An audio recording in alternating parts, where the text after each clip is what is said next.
À nos yeux, ce PLFSS, projet de loi de finances sur la sécurité sociale, n'est pas un texte innocent. Il s'inscrit dans une logique, fait après fait, de rupture avec l'ordre social issu du Conseil national de la résistance et des lendemains de la guerre et de la victoire des nôtres. J'en prends un exemple. Le pire sans doute du texte est d'avoir décidé que les mesures d'exonération sociale, de cotisation sociale, décidées par le président de la République comme réponse au mouvement des Gilets jaunes, seront mis à charge du budget de la sécurité sociale. Il n'y aura pas la compensation. Je me rappelle parfaitement du moment où cette loi avait été votée, où Mme Veil, avec toutes sortes de précautions, avait indiqué que c'était maintenant une règle d'or qui serait toujours respectée, ce serait compensé à l'euro près. Pourquoi c'est important ? Parce qu'il ne faut pas oublier l'histoire de la sécurité sociale. La sécurité sociale appartient aux travailleurs et aux cotisants. C'est d'année en année qu'on a renié les pouvoirs de ces cotisants. Et là, on arrive maintenant à une situation dont je suis certain que vous allez la pérenniser. Dorénavant, ce sont les salariés qui se paieront sur leur budget de sécurité sociale ce que le gouvernement et lui seul aura décidé concernant telle ou telle catégorie dans le pays et des exonérations qu'il jugerait utile de faire. Ce n'est pas acceptable, c'est une rupture. Peu m'importe que dans le passé, ici ou là, il y ait eu déjà recours à de telles méthodes, c'est vous. Et vous, on vous connaît. On sait que vous ne faites pas ça pour une fois, vous le faites pour que ce soit toujours. Comme vous avez supprimé, vous avez renversé le code du travail, comme vous êtes en train de toucher à la sécurité sociale, et comme vous êtes en train de changer le secteur public de la santé. Parce que sinon, on se casse la tête contre les murs à essayer de comprendre pourquoi un désordre pareil peut exister dans l'hôpital public et quelle est la rationalité de le faire durer et de l'aggraver. Il y a une rationalité.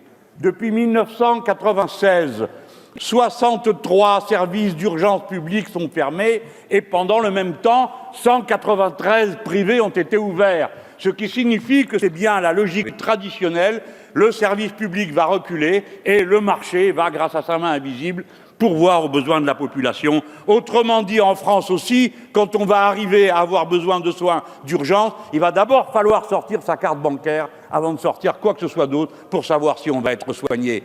Et je pourrais vous faire la démonstration, comme on me l'a fait à Marseille, à l'hôpital Latimone, de personnes qui sont allées d'abord dans le privé, qu'on a rejeté de là parce qu'on n'en voulait pas, des fois avec agrafé un premier prélèvement sur leur carte bancaire et les renvoyer au service d'urgence du public. Voilà l'ordre public sanitaire qui est en train de s'installer. Et le système qui consiste à étrangler les finances de la sécurité sociale n'a pas d'autre, et de l'hôpital public n'a pas d'autre signification. Voyez-vous, la riposte, elle existe. Vous avez-vous demandé, chers collègues, d'une manière générale, oublions ce gouvernement un instant, ce que l'on voit dans ces hôpitaux. Pour la première fois, vous avez des brancardiers, des urgentistes, des infirmiers, des infirmières, mais aussi des médecins.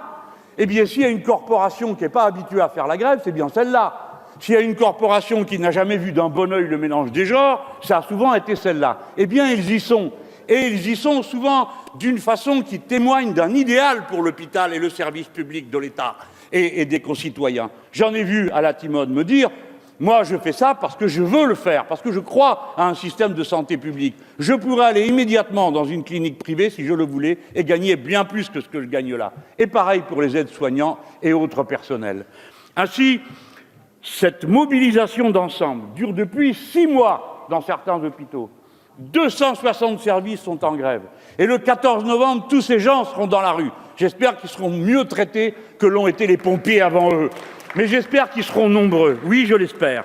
Parce que ce qu'ils font, ce n'est pas défendre leurs conditions personnelles, leur salaire. Ils auraient le droit. C'est les plus mal traités d'Europe. C'est les plus mal traités d'Europe. Ils pourraient.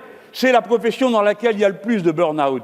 C'est la profession dans laquelle chaque jour on sait qu'on remplace un collègue qui est tombé malade ou qui va tomber malade et que ça va être chaque jour un peu plus difficile et pourtant ils reviennent. C'est là-dessus que je vais arrêter. Vous avez décidé 2,3% d'augmentation du budget et on entend sonner clairons et trompettes, bussins et fifrelins sur ces 2 et 3% qui vont augmenter. Dans le même temps où la dérive naturelle de la dépense liée au vieillissement de la population et aux endémies fait une dépense supplémentaire de 4%. Ah, madame, messieurs, collègues, la France est inflammable.